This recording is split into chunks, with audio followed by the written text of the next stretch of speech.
other teams can't talk to you until you're basically, if you enter before, you're just like, man, I'm the fuck out of here. Like, everyone know. Because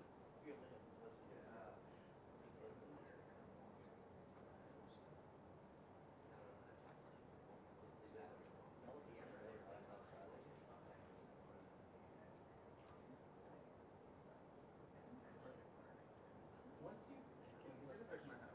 Once you go in the transfer portal, like, you can still like be a part of the team, right? I think that has to be Okay, that's what I thought. Okay, good.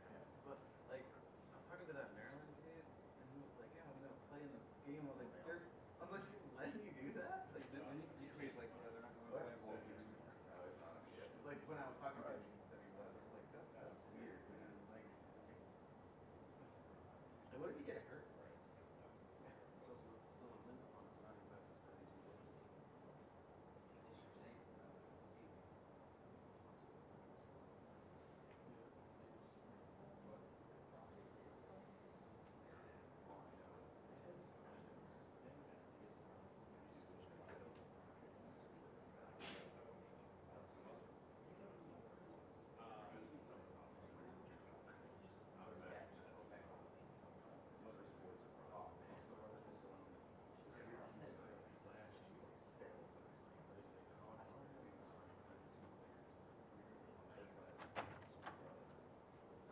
How we doing, gentlemen?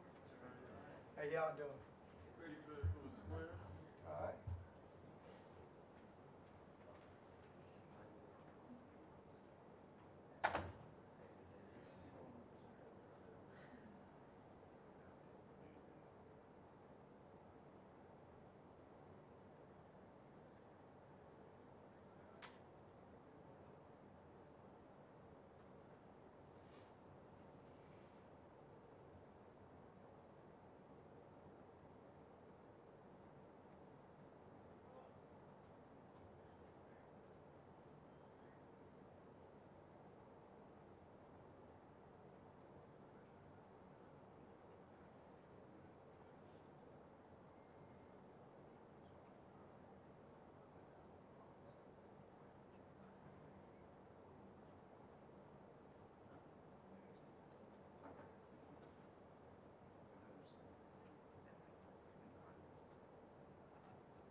up and raise your hand, guys.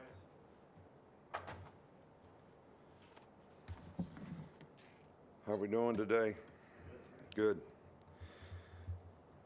Well, I was really impressed with the attitude that the players came back with today, and everybody seems to be taking a serious approach to what they have to do to be positive, prepare for the game, have fun, preparing for the game, and creating value for their future.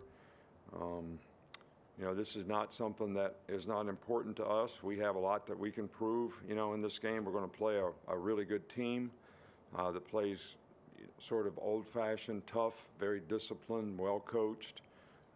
So there's not any way to make it easy to prepare for a team like that. So for us to have the right mindset and have a good respect for what it takes to have success against a good team like this, I think is imperative in how we go about trying to, prepare for this game.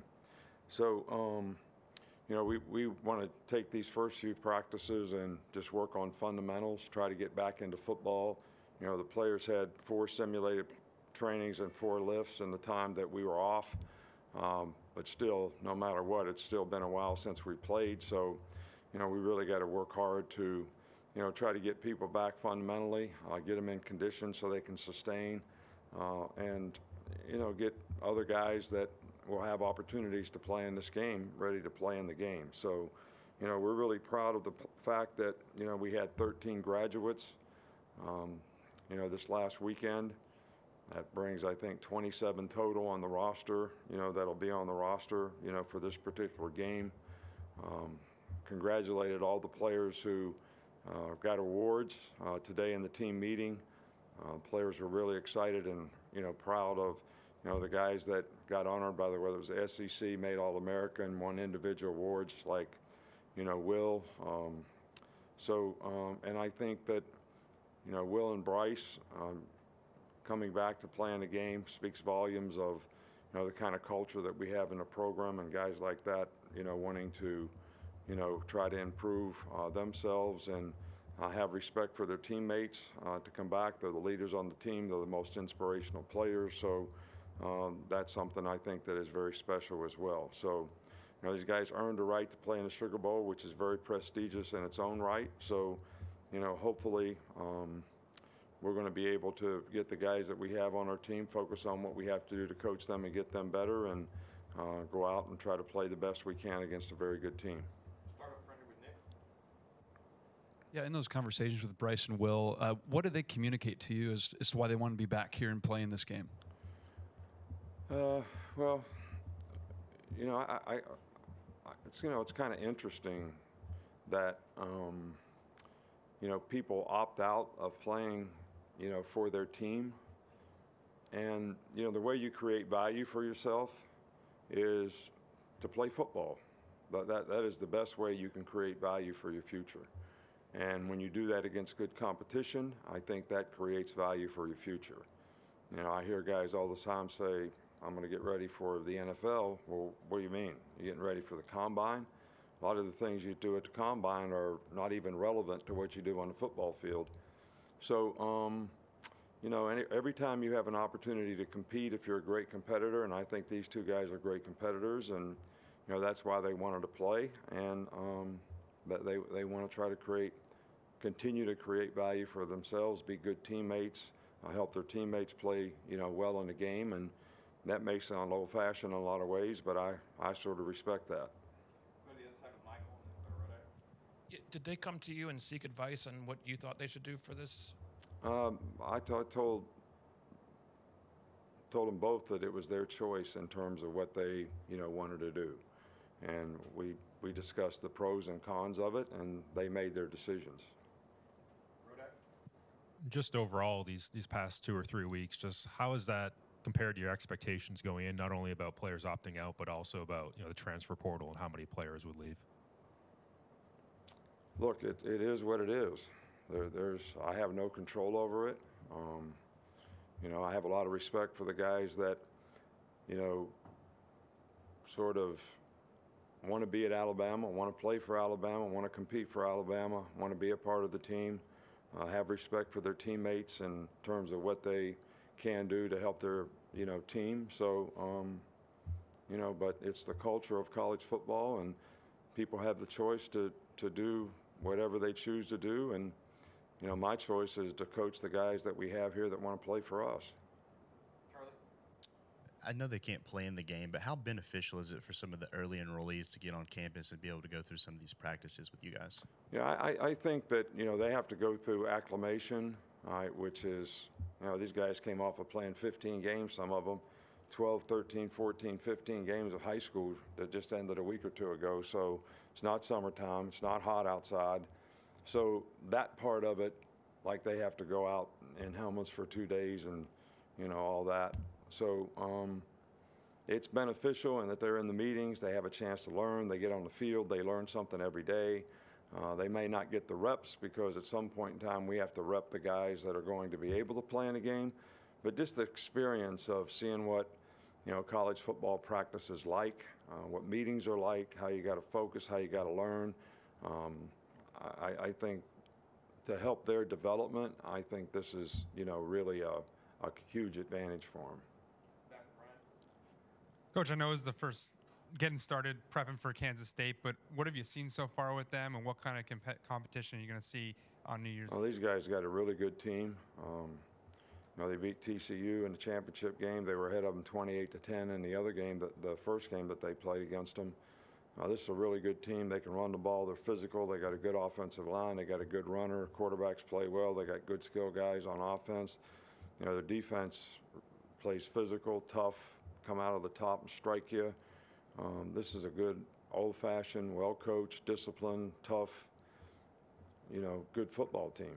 And they could make an argument that, since they beat one of the teams that are in the playoffs, maybe they should be in the playoffs. So I think this is a really good team. Go to Tony, and then if we got any followers. Given the state of the portal, how do you go about building depth at a position and sustaining it when everybody wants to have instant playing time? Look, players leave. You have the opportunity to recruit other players. So you have two sources of getting players. You have, you can get players out of the portal. If you find somebody that you think is going to be a positive addition to your team, or you recruit young players that you think are going to develop and be a positive addition to your team. I think being able to do this now, you can't replace anybody now. So you got to you just got to play with what you got. And there's quite a few teams that are playing in bowl games that have a significant number of guys that have gotten in the portal. So, we're working hard to help these guys that are here with us to develop a future and create value for their future, regardless of what their circumstance is. But the portal was the portal, so you can't get somebody out of the portal and come play in this game.